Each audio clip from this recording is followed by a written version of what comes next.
জীবনে মুসিবত চলে আসবে, বিপদ চলে আসবে। এটা আমার কথা নয়। হযরতে আলী রাদিয়াল্লাহু তাআলা আনহুর কাছে এক ধনী ব্যক্তি এসে তার মেয়ের সম্পর্কে জিজ্ঞেস করেছে, হে আলী, কোন ঘরে আমার মেয়েকে বিয়ে দিলে আমার মেয়েটা শান্তিতে থাকতে পারবে? যে ঘরে শান্তিতে থাকতে পারবে তুমি আমাকে একটু বলো, আমি আমার মেয়েটাকে এমন জায়গায় বিয়ে দিতে চাই। হযরত আলী রাদিয়াল্লাহু তাআলা আনহু তখন তাকে সতর্কবার্তা দিয়েছেন এবং বলে দিয়েছেন, এই 3 ধরনের ঘরে তোমার মেয়েকে কখনো বিয়ে দিবে না, তাহলে কিন্তু তোমার মেয়ে কখনো শান্তিতে থাকতে পারবে না।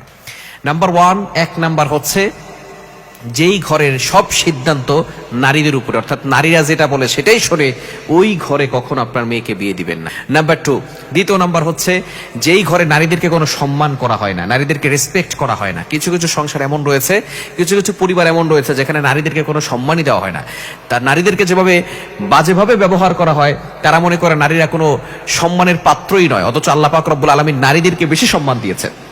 3 নাম্বার, যেই ঘরের ভিতরে তালাক বেশি হয়, ডিভোর্স বেশি হয়, অর্থাৎ সেই ঘরের যে কর্তৃত্ব, যার